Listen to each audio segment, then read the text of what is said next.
අද පෙන්වන්න යන්නේ රසම රස සවුබොරෝ එකක් හදාගන්න විදිය. මේක හරීම පහසුවෙන් හදාගන්නත් පුළුවන්. මම මේ සඳහා සව් ග්‍රෑම් 100ක් පමණ ගත්තේ. මම එය විනාඩි 5ක් පමණ සාමාන්‍ය ගින්දරේ බැද ගන්නවා.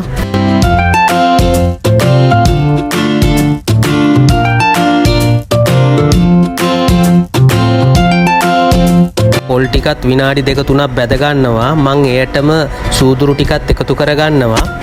මම මේ සඳහා පොල් බෑවක් පමණ එකතු කරගත්තේ. මම මේකට බිස්කට් කුඩු ග්‍රෑම් 100ක් පමණ එකතු කරගන්නවා. සීනි කෝපයකුත් මම මේකටම එකතු කරගන්නවා. තව මට මේකට ලුණු ටිකක්, බටර්, වතුර ටිකක් අවශ්‍ය වෙනවා.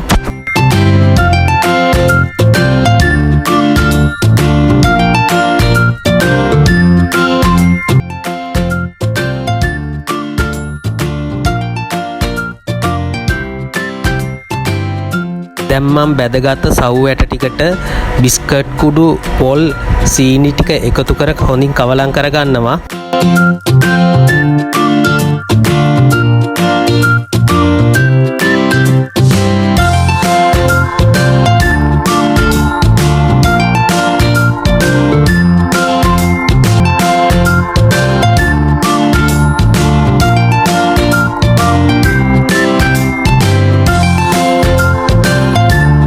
දැන් මම මෙයට වතුර සහ ලුණු එකතු කර හොඳින් අනා ගන්නවා.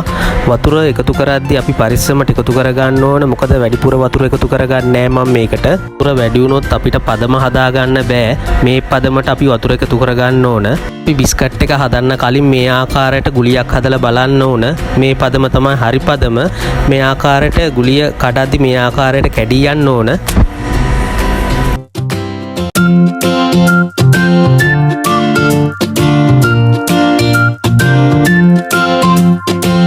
මම මේට බටර් ටිකකුත් එකතු කර හොඳින් අනා ගන්නවා.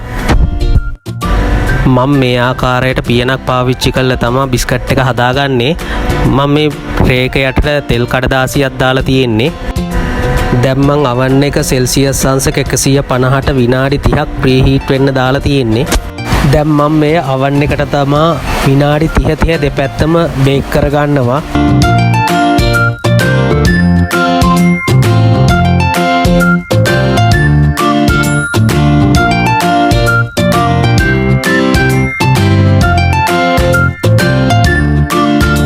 දැන් මම මේ හදාගෙන අවසන්. ඔයාලටත් මේ වගේ මේ බිස්කට් එක හවසට තේ එකක් බොන්න වගේ පහසුවෙන්ම හදාගන්න පුළුවන්. ඔයාලත් try කරලා බලන්න. ඔයාලට ඉදිරියටත් මේ වගේ වීඩියෝස් බලන්න කැමති නම් village cook channel එක subscribe කරන්න, follow කරන්න, bell icon එක all දාලා තියාගන්න.